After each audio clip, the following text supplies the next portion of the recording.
read over that at your leisure. The most important toolbar on this whole um, page is this resources tab. Um, and then under the resources tab, we have what we call our depot locations. And then this is kind of just more for your information on, are you guys going to be trying to start in California?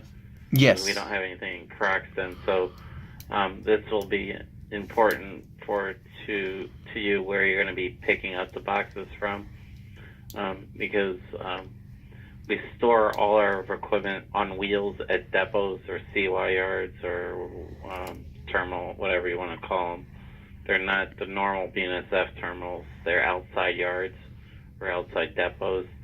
And this lists those yards or depots alphabetically by state and then by city.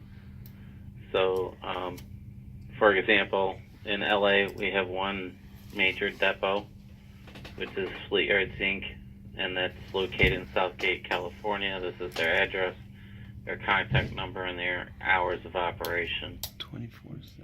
Nice. Yep. So, and then the rest are just, you can see, listed alphabetically by state and then by city, and et cetera that way. Got it. Yep. And then, just for your information, if you ever did anything into Dallas, Texas, or Laredo, Texas, what we do in those markets, we actually don't terminate anything there. We always empty rail bill everything out of both Alliance or Dallas and Laredo. And those notes are there on the website on what we do. So you would need to contact us for rail billing. In your case, we're going to do, if you're not reloading it out of Croxton, we're going to do the same thing. You're going to have to email us here at operations@coclogistics.com. Send an email and tell us the unit number and the unit number or container number that you need us to submit empty rail billing back to the Croxton, New Jersey ramp. And I know in some cases you'll be reloading them, and I'll show you the process on how to do that here later. So make sure if you are doing it, you're emailing that operations group, and that information is on the contact us page. So I'll show you that here in a second.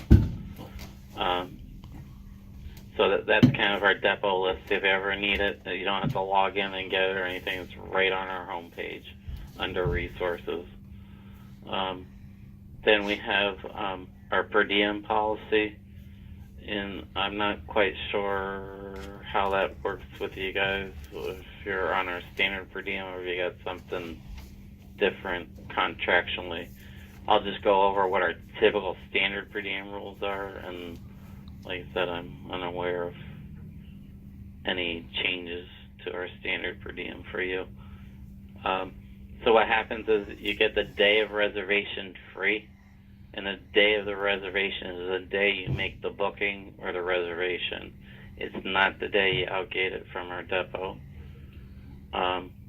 Days 1 through 10 then are $20 a day. After day 10, it goes up to 100, and that's 11 through 20, and then 21 and over is $200 a day. The way destination works is basically as soon as it's notified, as soon as it's put on a chassis, we get charged.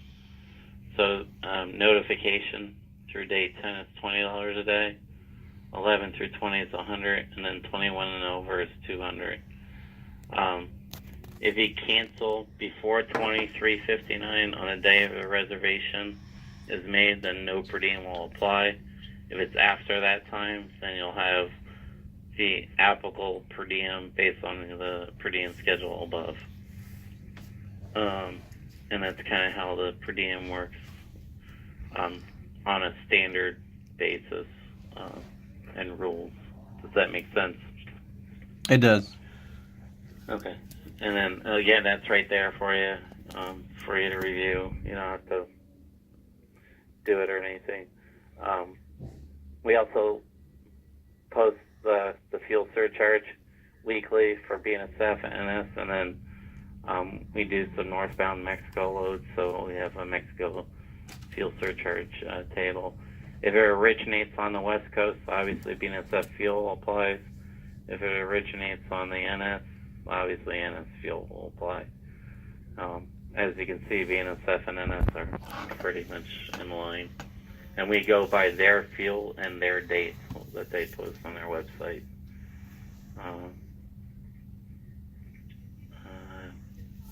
Transit schedules, we have a link to the BNSF transit schedules, and now that right now requires a login. So if you have a login to the BNSF transit schedules, you can look that up. We do. And pull that down yourself. Okay, perfect. Sorry, I clicked one many times here. Yep. Yeah, so that's there, so you can look that up, and then we have just a generic kind of routing matrix in case you ever need it, on where units in-gate and out-gate from on the BNSF for your for the purposes there.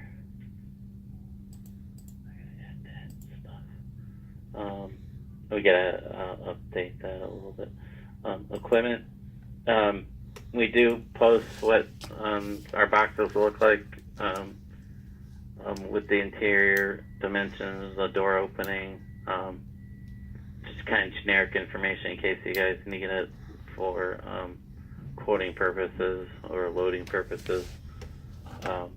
It's there kind of for you for general guidelines there in case you ever need it. Has your interior door opening capacity, features, etc. And then the last page here, like I said, is our contact us page. And the best way to always get us is through the main line, which is a 419-725-0700 number. And that'll ring into operations. And then we'll get myself or Crystal. Okay. And then always send the group email address. Always send things to the group email address, because after hours, we're in the office Monday through Friday, 8 a.m. to 5 p.m. And then we cover the phones Monday through Friday from 5 p.m. to 11 p.m. Eastern Standard Time. So make sure if you do, like I said, I know you guys do that, you'll do empty regularly. Make sure you're contacting us between those hours specifically. And then Saturday and Sunday, it's 7 a.m. to 6 p.m. Eastern Standard Time. We cover the phone, but remember, we're not actually in the office. We're working off the cell phone on the weekends and after hours.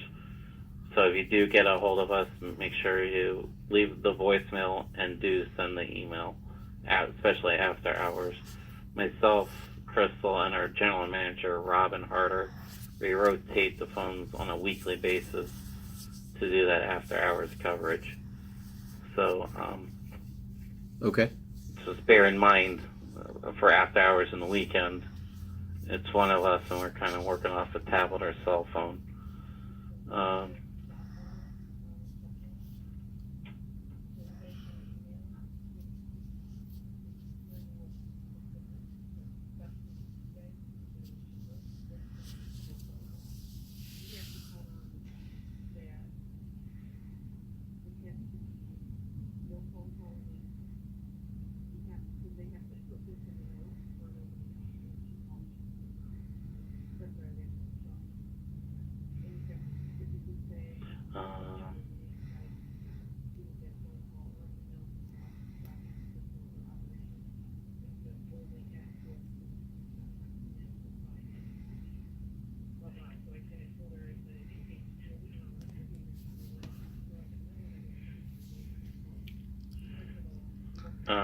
So yeah, that's the after hours coverage. And then if you need our other departments, all our direct contacts are there in sales, marketing, pricing, AP, support, etc. So back to the home page. In order to get logged in, you'll need to request your logins. So over here under the left-hand side page, under login, right here where it says don't have a login, you'll click this little secure request form option. Here, each individual user in each of the offices needs their own login. So you would type in your email address. You'll create your own passwords.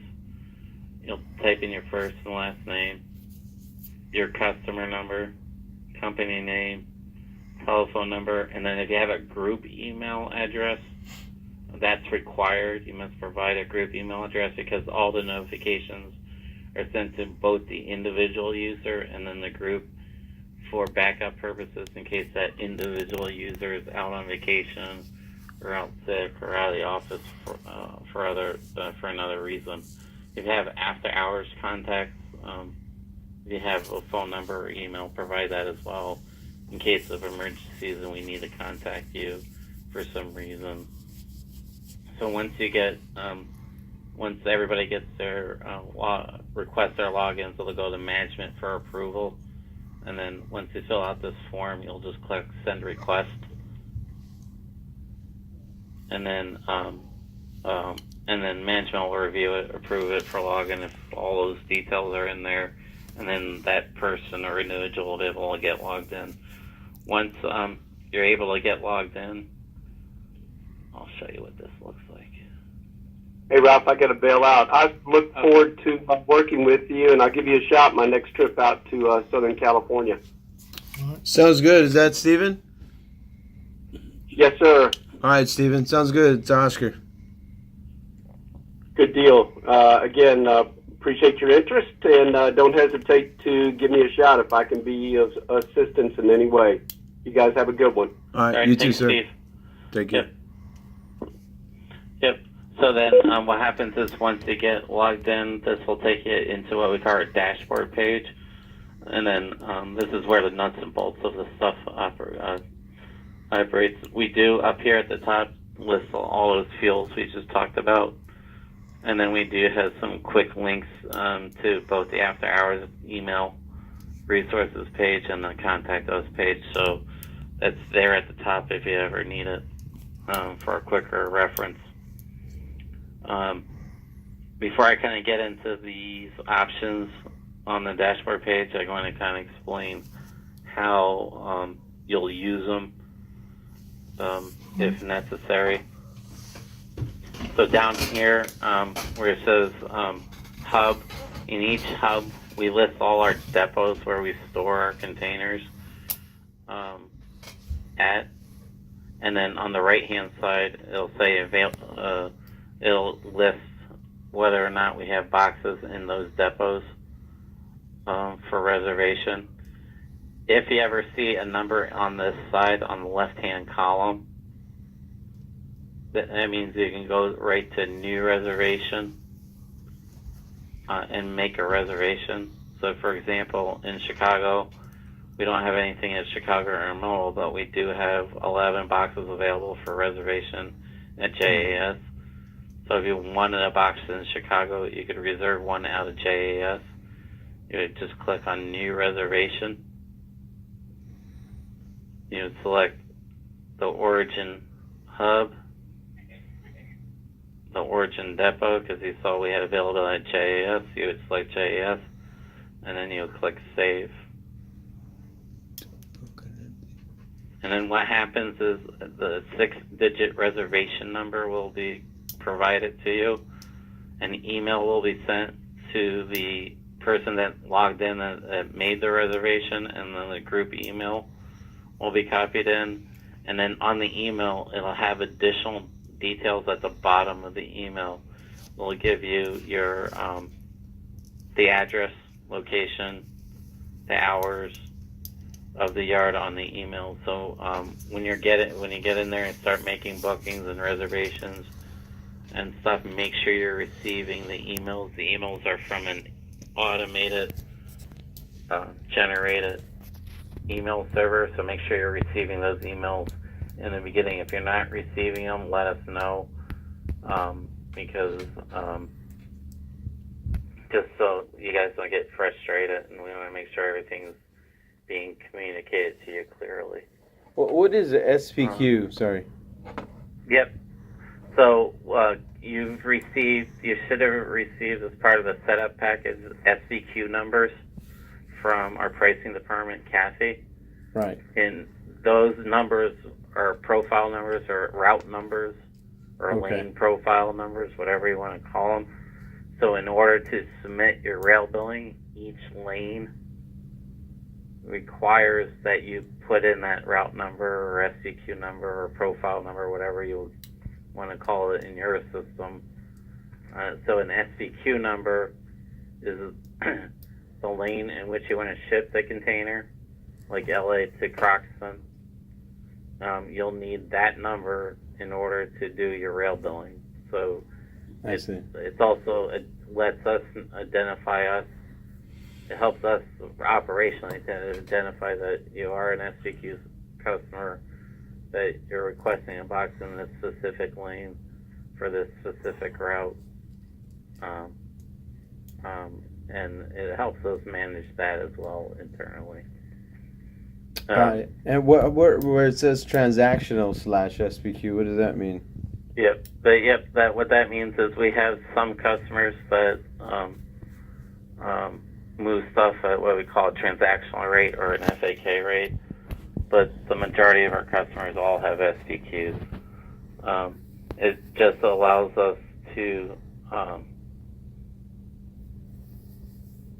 fluctuate our depots and the availability in our depots for equipment as we need it, whereas things become available in markets. Got it. For the ability for people to reserve equipment, basically. Does that make sense? Yes. If we get low in a certain area, then what we typically do is we typically put it all into SPQ so that we're protecting our SPQ customers. Does that make sense? Yes. Yep. So that way, if you have an SPQ, and then there's some customers out there that don't have it, and we only put it in an SPQ column only, then our SPQ customers will get the boxes first. Right. Some of these transactional customers. I see. Correct. So I see 10 right now that you're listing to Southgate. Yep. Say we start grabbing those.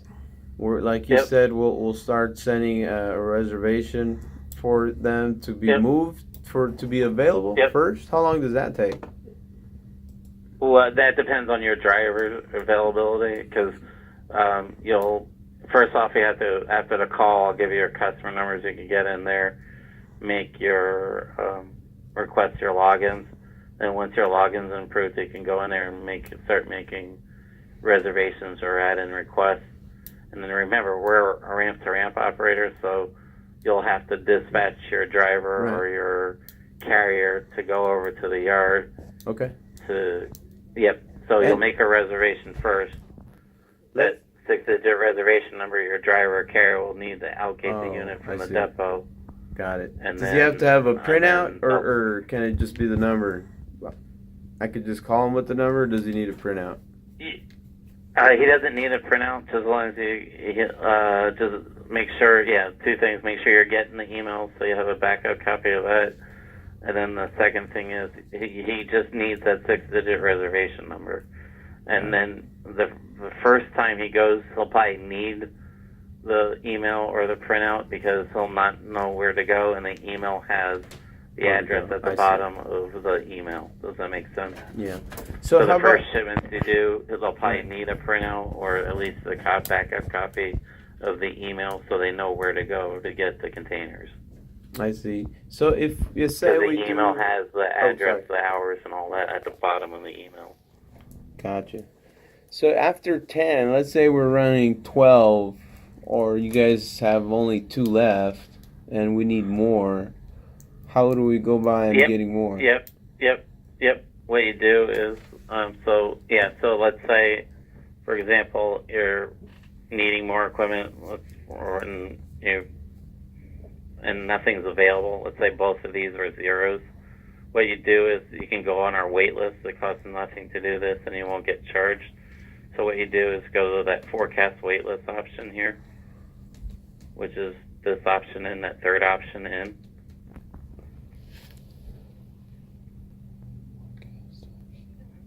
Okay. And then I'll show you here in a second. And then what you'll do is you'll do new forecast wait list, and you can forecast your needs for the rest of today and into the future. So in order to do that, you can do, you'll select the date needed. So you can select, let's say you need a 1 today.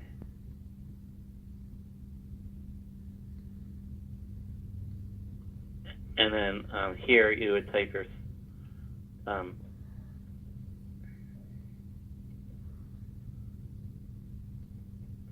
and here, since you're your own beneficial owner, you type in just ragtime there, and then make sure you type in that SPQ number for that lane Right. you're gonna ship. You'll need that there. Type that in there, and then let's say you need a, 2 on the 5th, and then you can go, let's say you need a 2 on Friday, so you could put all those in there, and then what you do is you just continue to fill this screen out.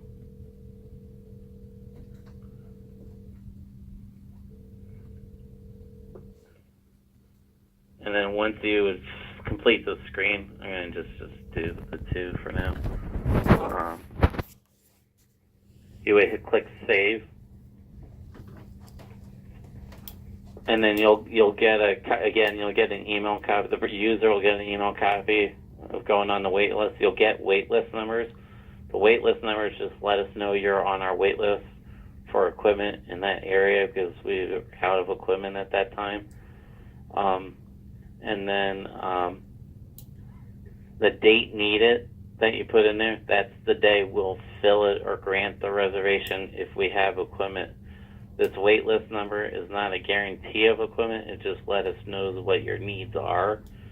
And so when you go on the wait list, and what happens is if, for example, we were complete out, we never filled it on the day you need it, you can always call myself and Crystal in operations to check on it, see the kind of an update on what we're expecting. And the other thing is that wait list will remain active for 3 business days after the day you make the wait list request. And then after that, it will fall off. So we gotta keep based on the date needed. Oh, okay, got it. Yep. So it'll stay active based on the date needed up to 3 business days after the date needed that you requested. Like with anything here, for example, if you click on active reservations, again, the active reservation, once you make a reservation, it's what we call active, that you haven't rail billed it. The other thing is, if you go in here and you don't see a container number assigned to it, that means it's still open and a box hasn't been pulled out against the reservation. Or somebody could have pulled out a box and for whatever reason it wasn't updated. So this is a good way to check your open active reservations, make sure everything's getting rail billed and ingated in a timely manner so things don't get out of control from an origin perspective. So Same thing with your forecast wait list. Okay. Yep. You can look at your forecast wait list. You always can click to see what wait lists you have active. And if you don't need them anymore, if you don't need the box, you can always cancel it or change it. Change it around or update it as necessary, or you can make new ones. Yep. So if we already have the container, let's say we grabbed it this morning, and we want to ship it out to New Jersey. Yep. How what you'll do is to catch That's the rail billing process. right. To catch the first Yep. train, like how fast can we do it? We want to make sure it's as fast as we can expedite it. What time Right. during the day would be best to fill it out to catch the first train? To do your, I'm not too. That's a good question. I'm not too familiar with that lane or whatnot, but the earlier the better is what we say, because just based on my experience, the earlier the better. Based on the cutoff time for that. That's probably lane. a question for the BNSF then, right? Yeah. Okay. Yep. But so once you get your reservations and once you pull out the empty from our depot and you're ready to do the rail billing, that's this step right here, which is rail billing. Okay. You'll click on rail billing and then you'll click on new rail billing. You would type in that 6-digit reservation number here at the top. For the empty, right? The reservation number. And where the container number is, you're going to type in the initial and the number all at once, like that. And then you would click continue. This is a live system, so I'll go to one that what one looks like, show you what you need to do on that screen.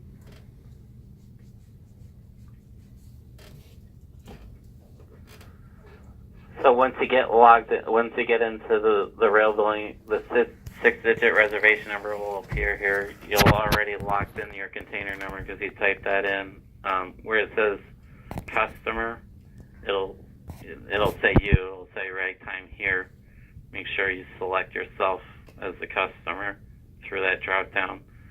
That SVQ number we talked about. Make sure where it says special or quote here that this box is checked and that check mark is in there. And then on the right hand side, make sure everyone knows that SVQ number, because you'll need to type that in here, especially the first time. Beneficial owner, the first time you log in, you'll have to create yourself as the beneficial owner. To do that, you'll type in your company name right here on that first line. And then right here where it says, right under company name, make sure the address goes in this first white box right below company name. If you type it here or here, you'll get an error.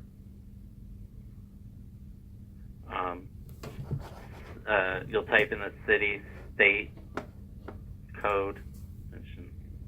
You just do CA for California. And then the zip code.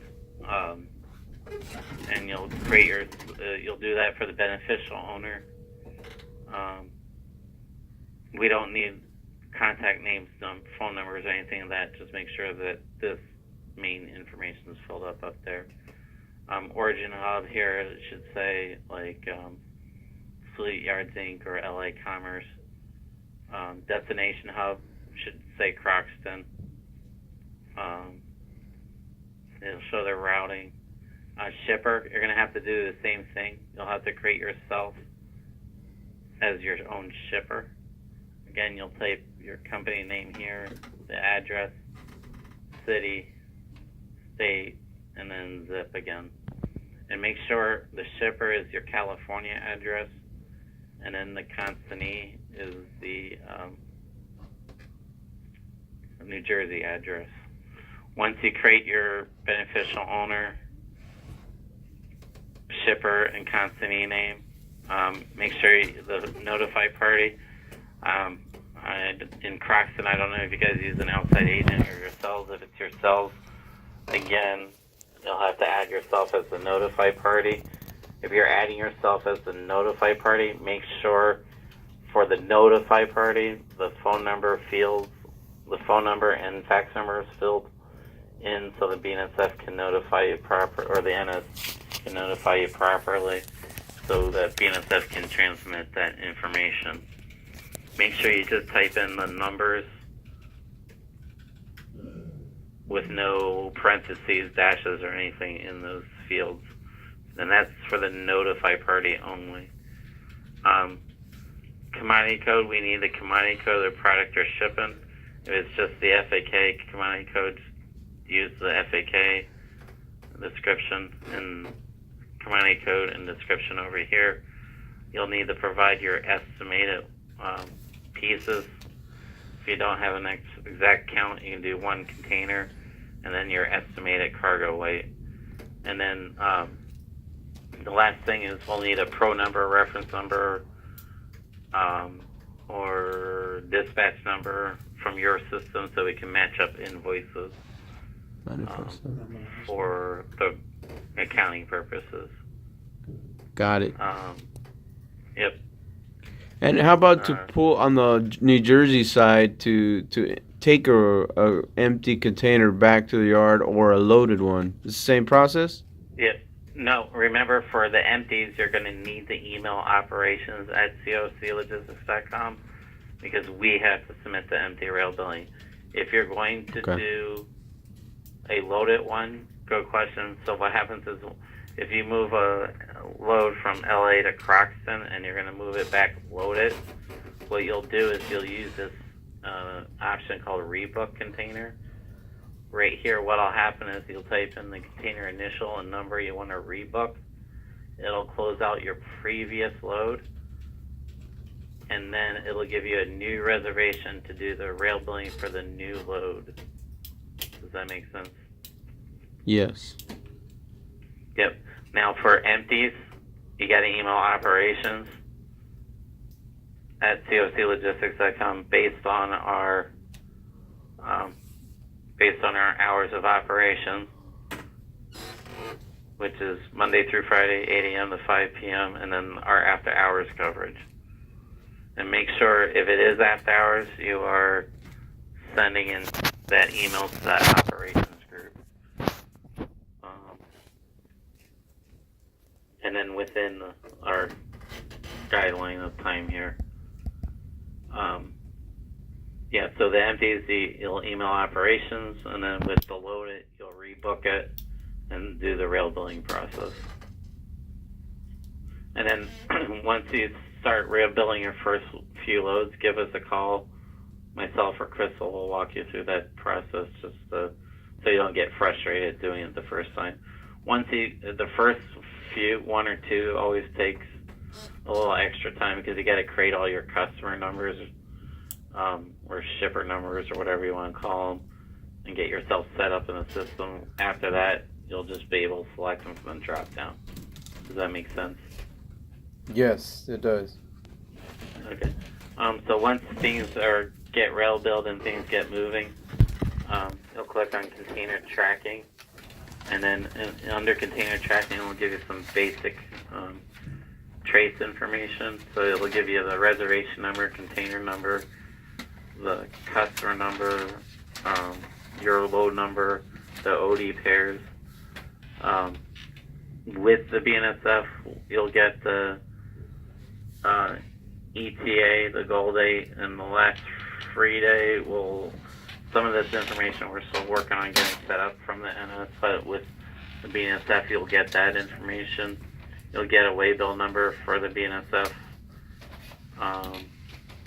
And like I said, some of this information we're still working on trying to get EDI connections on the NS, and should be in there shortly. When they drop, it'll give you.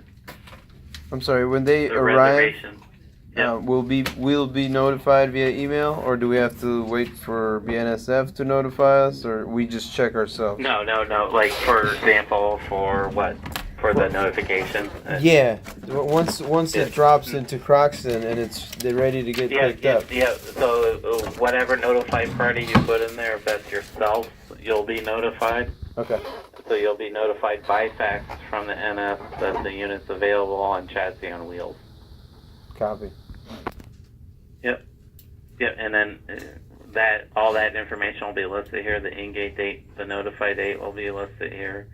Your outgate date, and then the termination date will be based on when you tell us it's empty, ready to be billed back to the railroad, or you rebooked it for an outbound load. I see. And that'll be based on that information on the termination. Got it.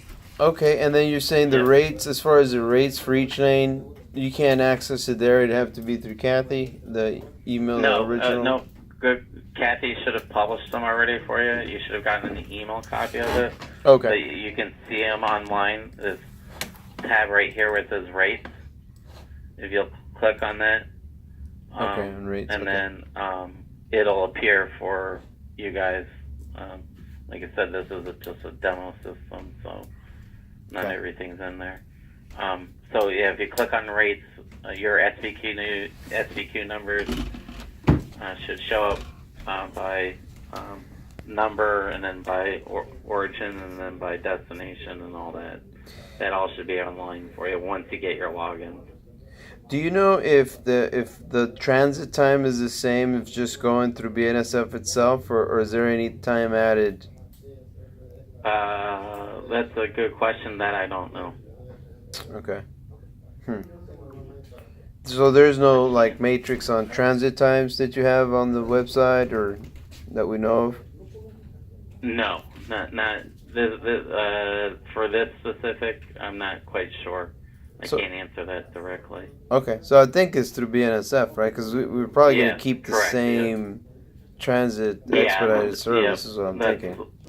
Yeah, except it's just our container, correct. Got it. So how about to set somebody up, like in Atlanta, like a driver, so he can pick up the containers, for example? Are they your own drivers, or no? are they they would be outside third party? Yeah, like an outside third party, since we don't have a terminal there ourselves. Okay, and they have drivers in New Jersey. Yeah, no, in New Jersey it'll be our drivers, correct? And they're already listed at BNS and NS. So. Okay, yeah. Now, you mean if you were going to go into Atlanta? Yeah, in Atlanta we don't. So we wanted to see what, how do we go by on setting them up so they can pick up those containers? Yeah. So, do you know the name of the company you're using? Yeah, I do. Okay. Well, it's just a little cartage company that have they only have like 2 or 3 drivers. They usually help us. That's fine. If they're registered with the UIIA, their drivers should be registered also with the BNSF, but we can see if they've provided or agreed to our CFQ addendum and make sure their insurance is up to date with us. And I can check that through the UIIA just as long as I know the carrier's name and their SCAT code. Got it. Okay. So, I see.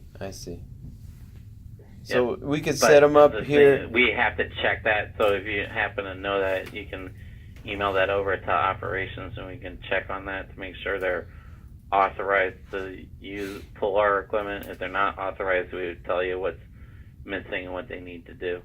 Got it. And then you can communicate that to them. Okay. Sounds good. Yep. All right. Well, I think that wraps it up. Are we missing anything? No, that's it. And then I wanted to just give you your customer numbers, just so you have them. Sure. What are they? And there's 2 of them because each office has their own. Correct. Yes. Yep. Their own. So the California office customer number, that's 15130. Okay. And then the New Jersey's office number is 15131. Got it. And then before we go, Kathy she had one question for you. Sure. I'm going to transfer you back to Kathy real quick. Hang on. Okay.